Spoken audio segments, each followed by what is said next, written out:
Shalom jemaat yang dikasihi Tuhan. Inilah keluarga Pak Edo, Ibu Mega dan anak-anak mereka. Ada Esther, ada Elsa, dan sebenarnya ada satu lagi, Mendri, itu baru main di dekat kita. Nah jemaat dikasihi Tuhan, ngomong-ngomong dengan Pak Edo dan Bu Mega, gimana nih resepnya supaya anak-anak tetap bahagia di masa-masa pandemi ini? Kita mencoba sepakat untuk menyimbangkan segala sesuatu. Mereka harus belajar di rumah, tugas-tugasnya banyak sekali, dan juga akhirnya dibantu orang tua pastinya. Kemudian dengan juga tetap bisa jalan-jalan, itu bagian yang paling kita sukai melakukan bersama. Jalan-jalan naik motor. Jalan-jalan naik motor, keren ya. Kalau Bu Mega apa yang dilakukan supaya anak-anak tetap happy di rumah, kerasan? Bantu mereka, kadang-kadang suka belanja sama membuat makanan-makanan kecil, Pak. Bantu buat Iya, belanja sama makanan kecil. Iya. Apa makanan kesukaan kalian, Esther dan Elsa, buatan mami apa? Donat. Donat. Ini jemaat sekalian ada donat. Donat buatannya Bu Mega. Enak banget ya, betul kan? Ya, ini kesukaannya anak-anaknya luar biasa ya. Nah, kalau ngomong-ngomong soal sekolah dari rumah, gimana nih Esther sama Elsa rasanya? Ya, masih ada kesulitannya dalam pelajaran. Soalnya susah banget dijelasin. Tapi bisa ngikutin kan, so ini? Bisa. Luar biasa ya, anak-anak mandiri ya. Nah, kalau ngomong-ngomong soal kebaktian ini, Pak Edo dan Bu Mega, bagaimana ini supaya tiap minggu bisa tetap ibadah? Resepnya? Komitmen ya pastinya. Kita harus komitmen bersepakat bersama untuk beribadah dengan tenang dan tetap seperti berada di dalam gereja. Karena mindset berada di rumah itu harus dirubah betul-betul. Di rumah tapi konsep yang ada di kepala adalah ibadah. Di rumah tapi terasa di gereja gitu ya. Nah sekarang coba kami minta Pak Edo bisa juga memberi kami semua dorongan bagaimana supaya dalam kehidupan ini bisa tetap semangat. Kehidupan ya pandemi ini memang pasti berdampak pada semua orang, mau kaya, mau miskin, mau semua level pekerjaan, pengangguran, apalagi kita ya sepakat, saya sama istri dan anak-anak sepakat bahwa segala sesuatunya itu karena Tuhan, oleh Tuhan, untuk Tuhan. Jadi fokus utama, senter kehidupan kita kembalikan kepada Tuhan. Tidak usah mikirin macam-macam untuk keinginan-keinginan duniawi yang menyesatkan dan mengelabuin biasanya kan. Tapi ini kita kembalikan bahwa ya teguran atau ajaran dari Tuhan dari proses pandemi ini kita nikmatin dengan ucapan syukur. Bu Esther, Bu Mega setuju ya? Apa yang harus dilakukan ini? Betul, Pak. Jadi yang penting kami suka beribadah bersama-sama. Itu pun nggak hanya hari Minggu saja, dan tiap hari. Kami pun, saya sama suami pagi itu jam 4, setengah 4 kami sudah bangun untuk baca Alkitab. Ya pokoknya, terus kadang-kadang karena saya masih harus ke dapur, menyiapkan segala sesuatu, beres-beres rumah. Kadang-kadang suami sambil main gitar, sambil mendengarkan lagu-lagu pujian rohani gitu, Pak. Ya bagus. Tapi satu kan tadi yang saya dapat adalah segala sesuatu dari Tuhan, oleh Tuhan, untuk Tuhan, bagi Tuhan. Begitu ya? Iya, betul. Setuju? Pendapatnya kami setuju ya? Jemaat, inilah keluarga Pak Edo dan Ibu Mega dan anak-anaknya Esther, Elsa, ya. Semuanya bersemangat di dalam Tuhan.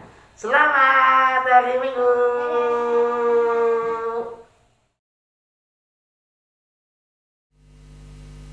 Shalom, Bapak, Ibu, adik-adik sekolah minggu, dan kakak-kakak remaja yang sekarang sedang berkumpul di rumah untuk bersama melakukan ibadah. Apa kabarnya? Saya harap kabarnya baik-baik saja dan kita dalam keadaan sehat, senantiasa dalam lingkupan lindungan Allah yang Maha Kuasa. Sekarang kita berjumpa kembali dalam ibadah intergenerasi. Marilah kita siapkan hati kita untuk beribadah, untuk kembali menyatakan bahwa betapa baiknya Tuhan dalam kehidupan kita dan bersyukur atas kehidupan kita selama seminggu di hari ini sampai hingga hari ini. Karenanya, saudara, pernahkah kita berpikir bahwa bagaimana karya terbesar Allah dalam hidup kita, bagaimana baiknya Tuhan atas kehidupannya kita, bahkan Dia berikan segala kecukupan bagi kita selama seminggu ini, bahkan dari berapa lamanya pandemik yang sedang kita hadapi, bahkan hingga hampir berakhirnya 1 tahun kita di tahun 2020. Karena mari kita ucapkan syukur kita, mari kita ucapkan betapa baiknya Tuhan atas kehidupan kita dengan memanjatkan pujian kita. Ku bersyukur Bapa.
kita tahu bahwa Allah kita yang paling suci, Dialah yang patut menerima puji-pujian dari kita.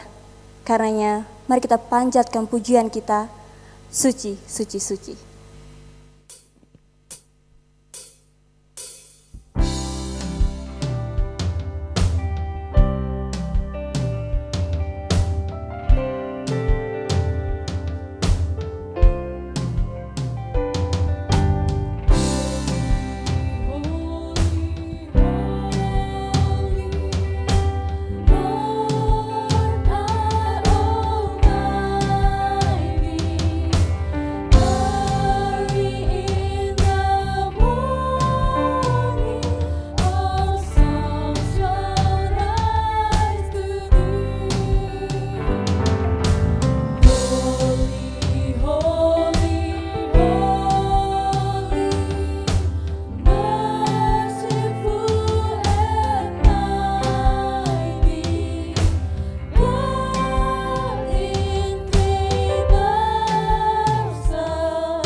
Bapak, Ibu, saudara-saudari, dan juga anak-anak sekolah minggu yang terkasih, mari kita mulai ibadah ini dengan sukacita. Kita mulai dengan sebuah pengakuan yang kita bersama-sama katakan demikian.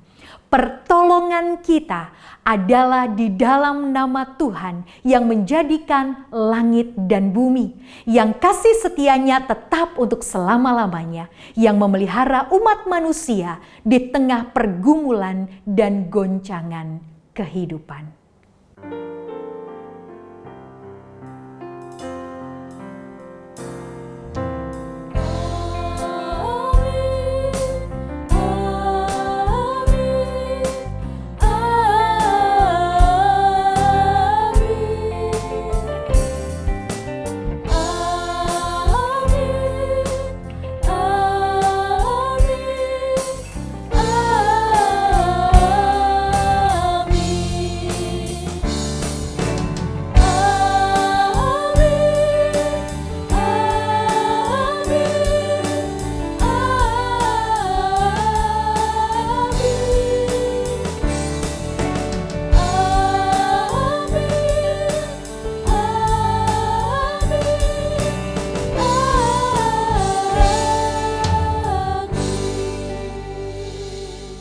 Kasih karunia dan damai sejahtera dari Allah Bapa kita dan dari Tuhan Yesus Kristus kiranya menyertai saudara sekalian.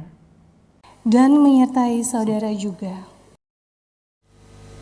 Saudara masih bersemangat untuk memuji dan memuliakan nama Tuhan? Karena kita akan memanjatkan puji-pujian kita dan kita gerakkan tubuh kita untuk lebih bersemangat meskipun kita cuma di rumah, bahwa kita adalah pekerja Kristus yang mulia, bahwa kita adalah hamba Tuhan, kita adalah para pekerja yang perkasa di dalam Tuhan. Mari kita panjatkan pujian kita, pekerja Kristus yang mulia.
Hanya anugerah semata, la la la, aku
Saudara, tibalah saatnya kita untuk mendengarkan firman Tuhan. Mari kita persiapkan hati kita. Kita panjatkan doa kita. Kita katakan bahwa Dialah Raja segala raja. Bahkan Dia tidak pernah memandang masa lalu saudara dan saya. Dia tetap memberikan kasih-Nya. Bahkan Dia katakan bahwa Dia mengasihi kita sampai akhir hidup kita. Karenanya kita katakan bahwa sampai akhir hidupku aku akan setia padamu. Kita panjatkan lagu kita seumur sampai akhir hidupku.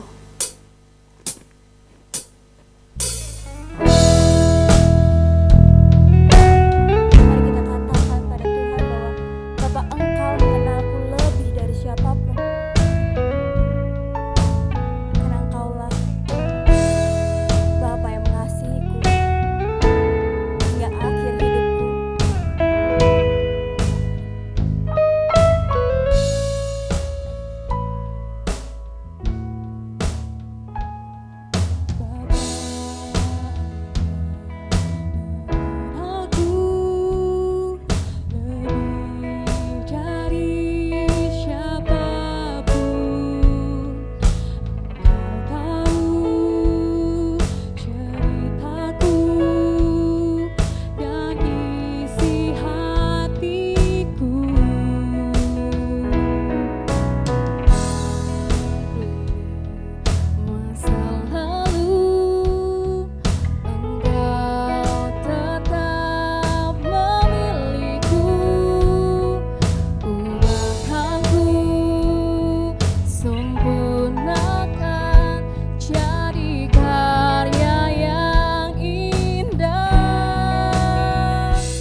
Dia tak peduli masa lalu kita, mari kita panjatkan segala kepujian kita bahwa Dialah Allah kita.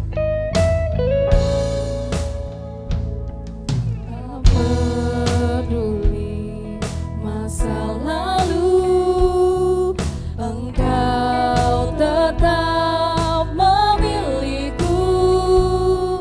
Ubahkanku, sempurnakan, jadi karya yang indah. Kini aku percaya tiada yang mustahil bagimu.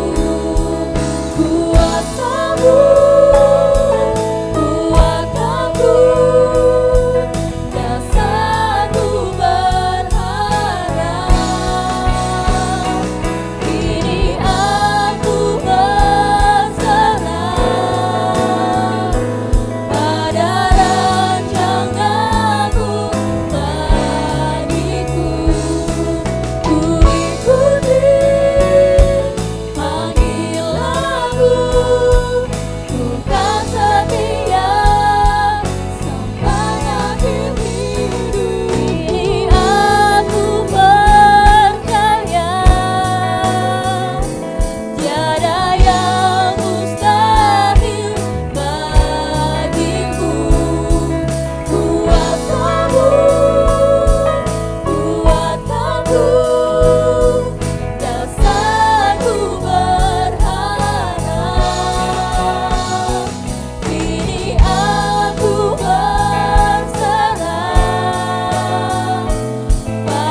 Saudara Jemaat yang terkasih, marilah kita berdoa.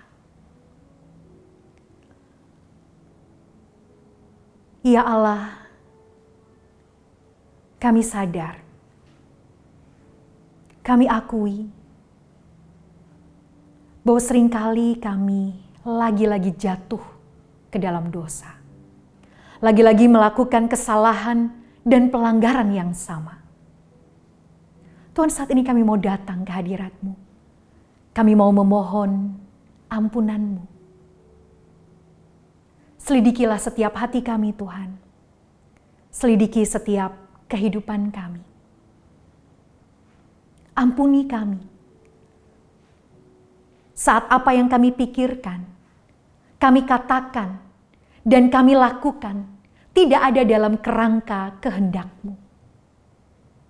Ampuni kami, jika selama ini nilai hidup yang kami pegang, motivasi kami, ternyata bukanlah Engkau sendiri. Tuhan, hadirlah dalam hidup kami, kuasailah diri kami, sehingga sungguh Tuhan, Engkaulah Tuhan yang bertahta dalam hidup kami, sehingga hidup kami hanya untuk memuliakan nama-Mu. Dan di tengah-tengah kerendahan hati kami, Tuhan, kami pun ingin duduk diam di kaki-Mu. Kami ingin mendengar apa yang Kau kehendaki dalam kehidupan kami untuk kami lakukan. Tuhan, berkati setiap kami. Kiranya apa yang terjadi, apa yang kami dengar saat ini bukan rencana manusia, bukan kehendak manusia. Namun kiranya kehendak-Mu lah yang dinyatakan atas kami. Ini kami Tuhan, berfirman-lah dan kami siap untuk mendengar. Amin. Surat Paulus yang pertama kepada Jemaat Tesalonika, pasal 2 ayat 9-13. Surat Paulus yang pertama kepada Jemaat Tesalonika, pasal 2 ayat 9-13. Sebab kamu masih ingat, saudara-saudara, akan usaha dan jerih lelah kami, sementara kami bekerja siang malam, supaya jangan menjadi beban bagi siapapun juga di antara kamu. Kami memberitakan Injil Allah kepada kamu. Kamu adalah saksi demikian jugalah, betapa saleh, adil, dan tak bercacatnya kami berlaku di antara kamu yang percaya. Kamu tahu betapa kami seperti bapa terhadap anak-anaknya, telah menasihati kamu dan menguatkan hatimu seorang demi seorang, dan meminta dengan sangat supaya kamu hidup sesuai dengan kehendak Allah yang memanggil kamu ke dalam kerajaan dan kemuliaan-Nya. Dan karena itulah kami tidak putus-putusnya mengucap syukur juga kepada Allah, sebab kamu telah menerima firman Allah yang kami beritakan itu, bukan sebagai perkataan manusia, tetapi dan memang sungguh-sungguh demikian sebagai firman Allah, yang bekerja juga di dalam kamu yang percaya. Demikianlah sabda Tuhan, haleluya. Bapak, Ibu, saudara-saudari, dan juga anak-anak sekolah minggu yang terkasih, saya akan menceritakan sebuah cerita untuk mengawali renungan kita. Pada suatu hari, terjadilah perang antara kerajaan burung dan bangsa binatang buas. Pasukan dari kerajaan burung dan bangsa binatang buas ini bertikai, bertempur dengan sangat serunya.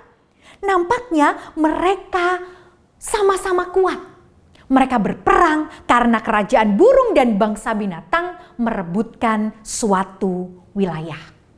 Nah, saat kedua pasukan ini bertempur dengan sangat serunya, dengan sangat sengitnya, suatu ketika nampaknya pasukan dari kerajaan burung semakin lama semakin menjadi lemah.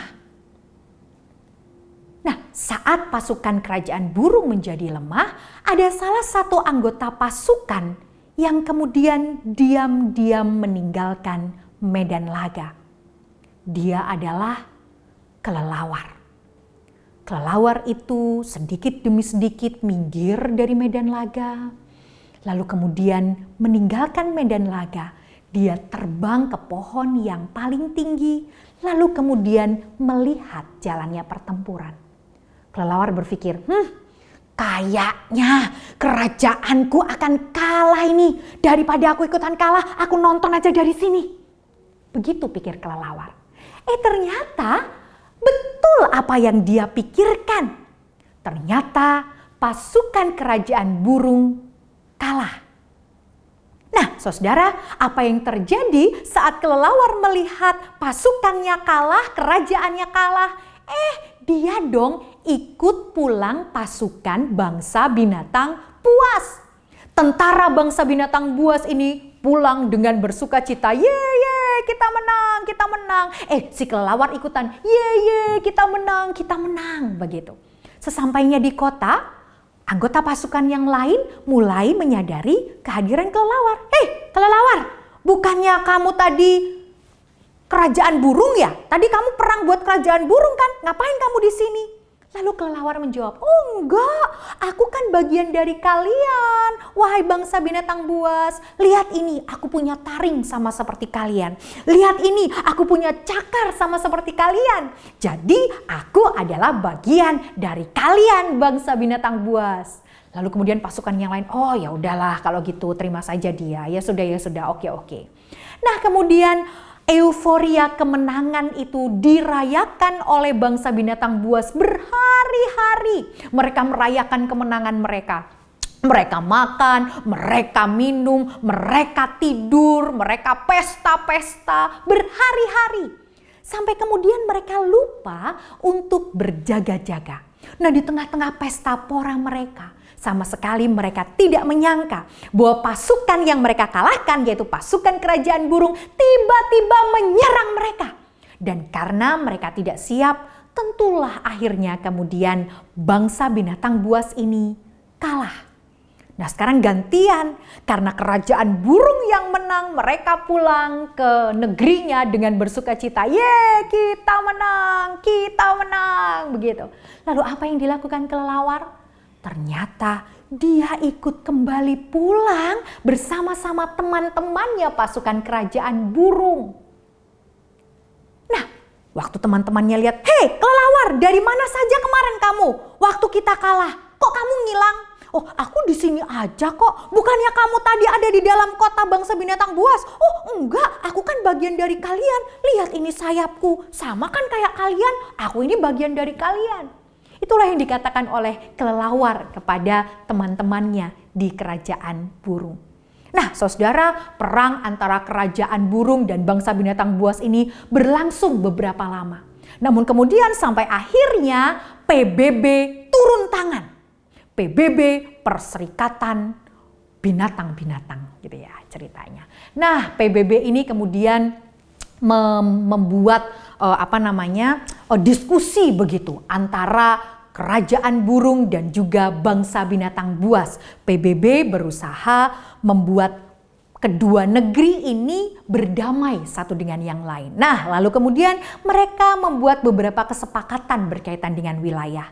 Nah, ternyata dalam pembicaraan itu dibicarakan juga tentang kelelawar. Iya, kelelawar kan bagianmu, bukan. Kemarin dia ikut kamu. Wah, kemudian mereka menemukan bahwa ternyata kelelawar tidak pernah setia, baik kepada bangsa binatang buas maupun juga kepada kerajaan burung.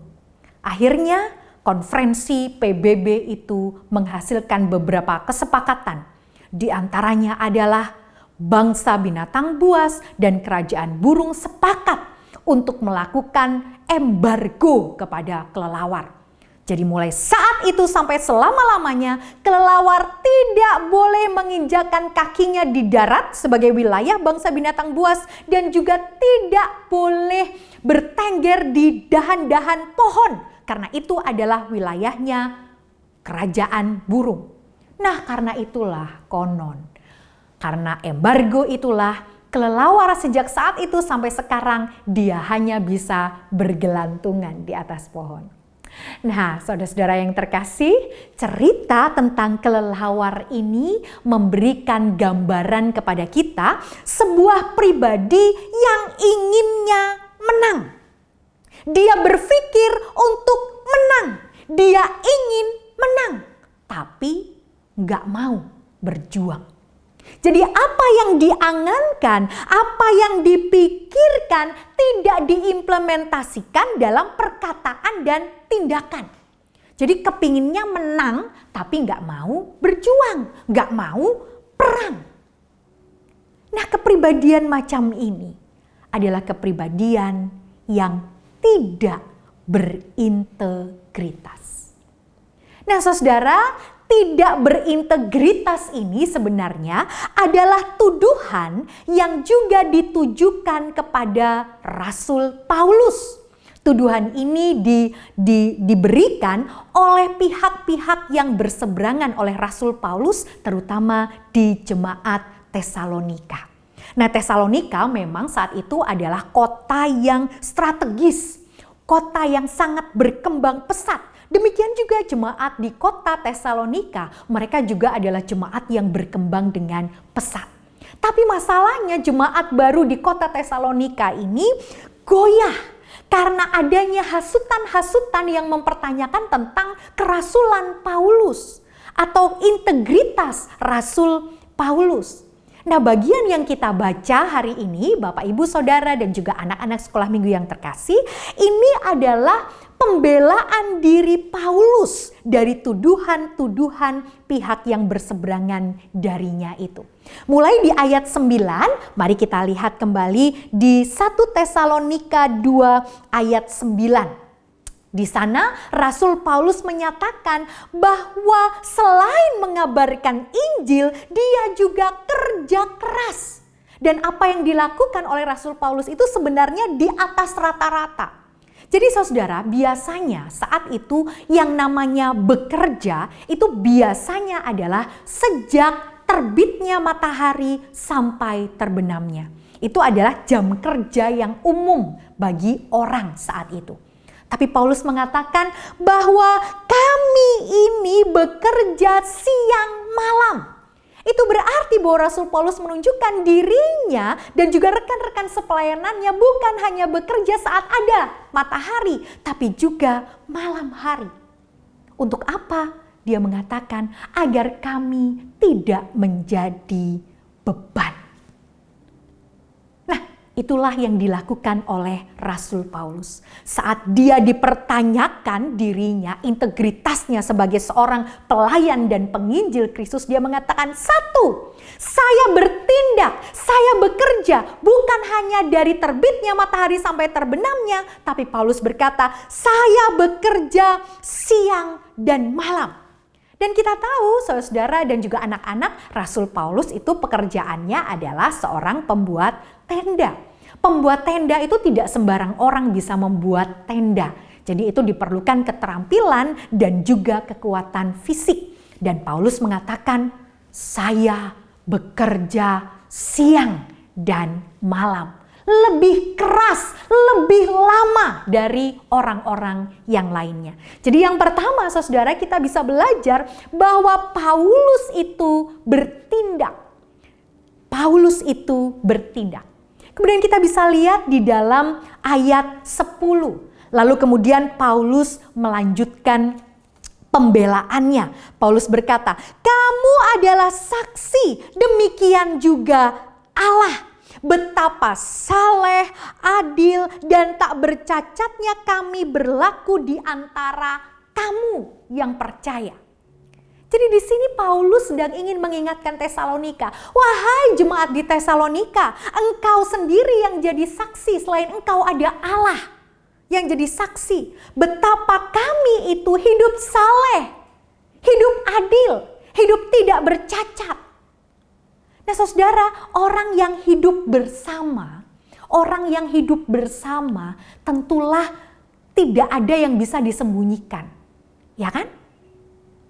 Saya contohnya, kadang-kadang di atas mimbar, saya sering bilang, saudara-saudara, jangan takut. Mungkin Bapak Ibu Saudara yang mendengar saya bilang begini akan, oh ya, manggut-manggut. Tapi beda dengan suami saya, yang tahu persis bahwa saya ini orangnya penakut. Nah itu dia saudara yang terkasih.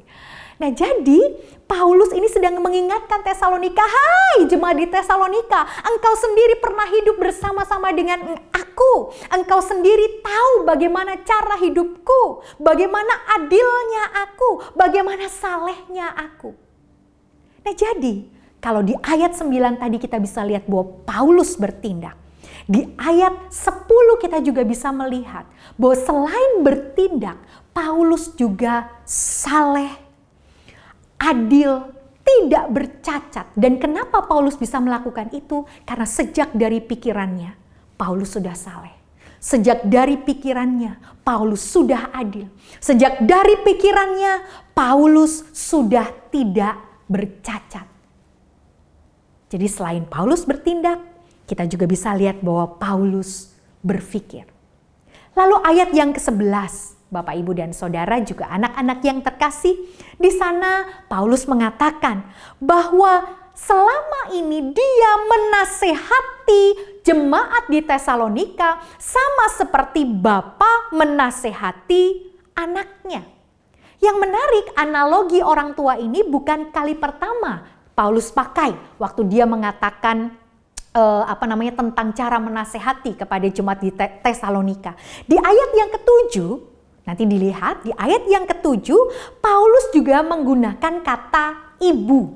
Jadi lengkap, Paulus menggunakan analogi bapa dan juga ibu saat dia mengatakan tentang menasehati. Bagaimana caranya menasehati jemaat di Tesalonika adalah menempatkan dirinya sebagai ibu dan bapa. Nah, dari sini kita bisa lihat bagaimana cara Paulus berkata. Seorang bapa, seorang ibu yang menasehati anak-anaknya tentulah tidak pernah berdasarkan kemarahan. Tentulah tidak pernah berdasarkan keserakahan dirinya. Tapi seorang ibu, seorang bapa akan menasehati anak-anaknya dengan kasih. Dan itulah yang dilakukan Rasul Paulus saat dia berkata-kata. Nah jadi Bapak, Ibu, dan Saudara juga anak-anak sekolah minggu yang terkasih, kita bisa melihat kesaksian Rasul Paulus di sini. Bahwa sebagai pekabar Injil, sebagai rasul, sebagai murid Kristus, terutama juga sebagai saksi Kristus, Paulus bertindak, Paulus berpikir, dan Paulus berkata-kata. Ayat 12, dalam kerangka kehendak Allah. Jadi apa yang dilakukan, apa yang dipikirkan, apa yang dikatakan oleh Rasul Paulus sebagai saksi Kristus adalah dalam kerangka kehendak Allah. Bukan kehendaknya sendiri, bukan kepentingannya sendiri. Tapi sekali lagi ada dalam kerangka kehendak Allah. Yang dipikirkan, yang dikatakan, yang dilakukan, semuanya ada dalam satu harmoni. Semuanya ada dalam satu kerangka, yaitu kehendak Allah. Nah, saudara yang terkasih, Bapak, Ibu, dan juga anak-anak sekolah minggu, kita bisa melihat bahwa ternyata menjadi saksi Kristus tidak bisa hanya berkata-kata saja, tidak. Tapi bagaimana menjadi saksi Kristus berarti kita harus punya integritas Kristiani. Apa yang kita lakukan, yang kita katakan, yang kita pikirkan, itu semua ada dalam kerangka kehendak Kristus. Nah, saudara-saudara, Bapak, Ibu, dan anak-anak yang terkasih, mari kita menjadi saksi Kristus. Menjadi saksi Kristus berarti berpikir, berkata, dan berkarya di dalam Kristus. Menjadi saksi Kristus berarti kita harus jadi influencer. Jadi influencer, iya. Jadi influencer maksudnya bukan kemudian jadi selebgram, tidak. Jadi influencer, kita juga bisa jadi influencer atau orang yang memberikan pengaruh. Gak perlu tunggu followersnya ribuan atau jutaan. Gak perlu tunggu subscribernya ribuan atau jutaan. Gak usah nunggu itu. Tapi mari mulai dari komunitas terkecil kita. Mari kita memberi pengaruh Kristiani, pengaruh kasih Kristus. Dan jangan sebaliknya, jangan hanya dipengaruhi, tapi mari memberikan pengaruh. Bapak, Ibu, dan saudara sekalian, dan juga anak-anak yang terkasih, ingat, jangan seperti kelelawar yang maunya menang tapi nggak mau berjuang. Tapi mari mengambil keputusan untuk menjadi saksi Kristus. Karena menjadi saksi Kristus bukan warisan. Menjadi saksi Kristus bukan kebetulan. Tapi menjadi saksi Kristus adalah sebuah keputusan iman. Selamat menjadi saksi Kristus. Amin. Saat teduh bagi kita sekalian.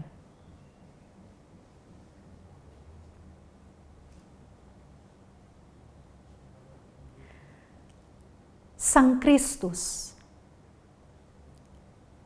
yang sudah memilih kami untuk menjadi saksimu. Kami bersyukur Tuhan, jika saat ini kami diingatkan kembali bahwa kami harus mengambil keputusan iman untuk menjadi saksimu. Tuhan, mampukan kami untuk sungguh-sungguh menjadi saksimu dimanapun kami berada. Mampukan kami untuk senantiasa memberi pengaruh dengan cara memiliki integritas Kristiani. Kami tahu ini bukan perkara mudah. Kami tahu mungkin kami tidak akan langsung berhasil. Tapi kami percaya Tuhan, saat Engkau memilih kami menjadi saksi, Engkau jugalah yang akan memampukan kami. Ini kami Tuhan, kami mau jadi saksi Kristus. Amin. Jemaat yang dikasihi Tuhan, mari kita perbarui iman percaya kita kepada Tuhan dengan kita menyanyikan secara bersama-sama lagu Kidung Jemaat 280, Aku Percaya.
Bapak, Ibu, Saudara Jemaat, dan juga anak-anak yang terkasih, marilah kita berdoa untuk menaikkan syafaat-syafaat kita.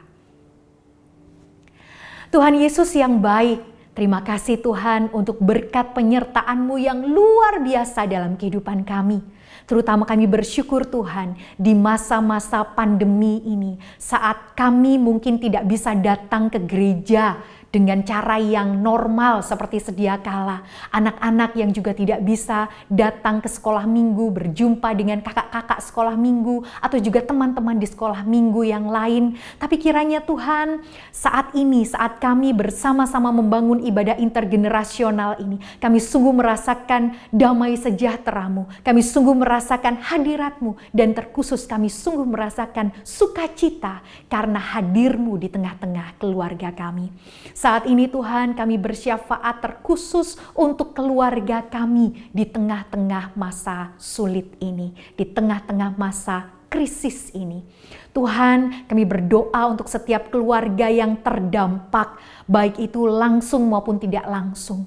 Kami berdoa Tuhan, kiranya Engkau memberkati, Engkau memberikan jalan bagi keluarga-keluarga yang mungkin terpapar virus COVID-19 ini. Tuhan, kiranya Engkau yang tolong, Engkau yang rawat, Engkau yang pulihkan kembali. Bagi keluarga-keluarga yang terdampak secara ekonomi karena pandemi ini, Tuhan, kami juga percaya Engkau adalah Allah yang senantiasa menjawab setiap pergumulan kami. Engkau adalah Allah yang senantiasa mencukupkan setiap kebutuhan kami.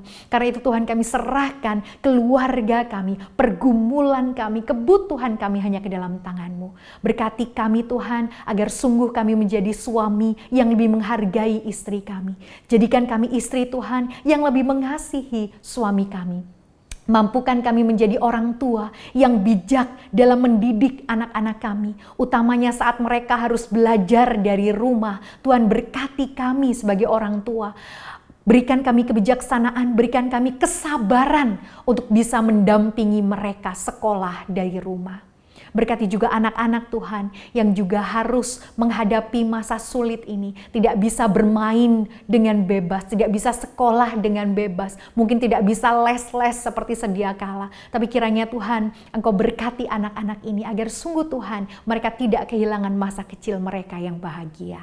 Sungguh Tuhan, kami serahkan segala sesuatunya hanya ke dalam tangan-Mu. Kami bersyukur untuk setiap kesempatan yang keluarga kami miliki di masa-masa sulit ini. Kami percaya Tuhan, Engkau adalah Allah yang mengepalai keluarga ini. Karena itu Tuhan, kami juga percaya Engkau adalah Allah yang tidak pernah meninggalkan keluarga kami. Engkau adalah Allah yang senantiasa memelihara keluarga kami. Hanya dalam nama Kristus kami berdoa. Amin. Umat yang dikasihi Tuhan, mari kita persembahkan seluruh hidup kita. Mari kita persembahkan apa yang kita miliki kepada Tuhan dengan kita mengingat dari firman Tuhan yang akan mendasari persembahan kita yang diambil dari Roma 12 ayat yang pertama. Mari kita baca bersama-sama. Karena itu, saudara-saudara, demi kemurahan Allah, aku menasihatkan kamu, supaya kamu mempersembahkan tubuhmu sebagai persembahan yang hidup, yang kudus, dan yang berkenan kepada Allah. Itulah ibadahmu yang sejati. Mari kita iringi pengumpulan persembahan kita dengan menyanyikan dengan hati bersyukur.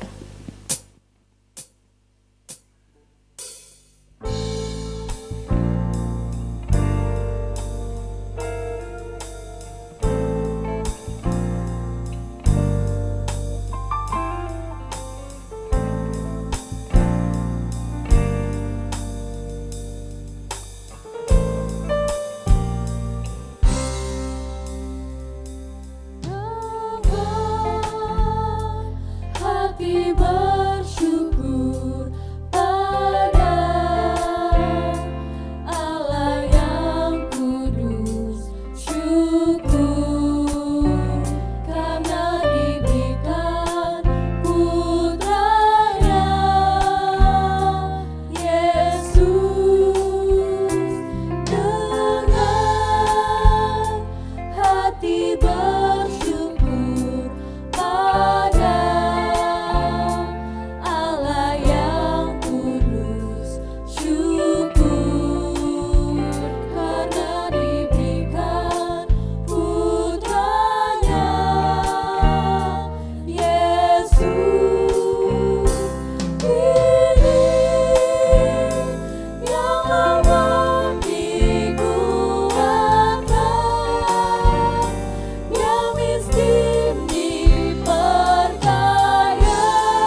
kita bawa persembahan kita di dalam doa. Mari kita berdoa. Syukur kepadamu Tuhan, seperti pujian yang boleh kami naikkan kepadamu. Kami sungguh mengucap syukur Tuhan untuk kesempatan kali ini. Melalui persembahan yang sudah kami kumpulkan Tuhan, apapun bentuknya, melalui apapun juga, kiranya Tuhan memberkatinya. Biarlah persembahan ini boleh dipakai untuk pelayanan kasih di tempat ini.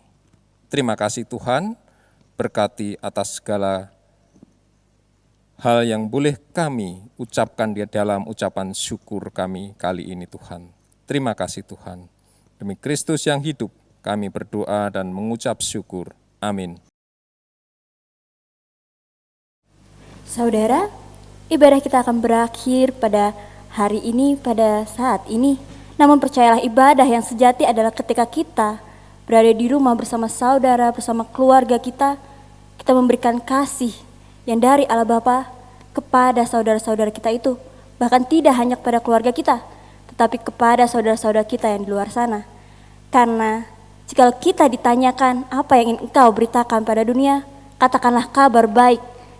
Karena kabar baik itulah yang akan menjadi ucapan syukur dalam hati kita masing-masing bahwa Tuhan adalah Raja di atas segala raja, bahwa Tuhanlah yang selalu mengasihi kita. Karena itu, mari kita panjatkan pujian kita dari Kidung Jemaat 432, bait 1 dan 2, jika padaku ditanyakan.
Jemaat terkasih bersama Tuhan, marilah kita kembali ke kehidupan kita masing-masing untuk menjadi garam dan terang dunia. Dan terimalah berkat Tuhan yang menguatkan dan meneguhkan saudara. Kiranya kasih karunia, damai sejahtera yang datangnya dari Allah Bapa, Putra Tunggalnya Kristus Yesus dan persekutuan Roh Kudus, kiranya menyertai kita sekalian dari sekarang sampai selama-lamanya. Amin.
Mari saudara, kita kembali dalam keseharian kita sama seperti dengan lagu kita, Pekerja Kristus yang Mulia, dan melanjutkan kembali aktivitas kita.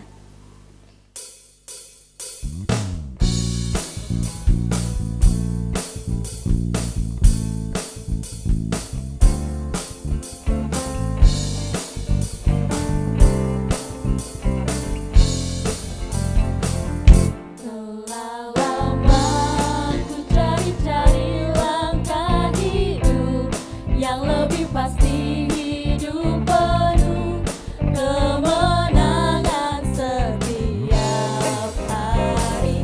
Suatu saat Yesus panggilku menjadi pekerja melayani, jadi saksi baginya. Bukan sembarang pekerja,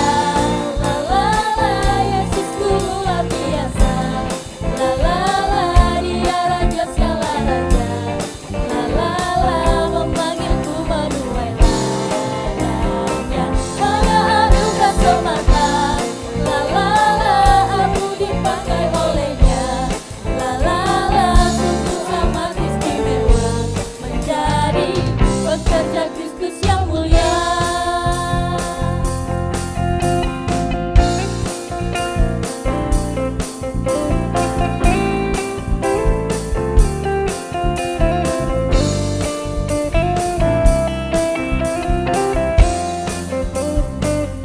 Telah lama ku cari-cari langkah hidup yang lebih pasti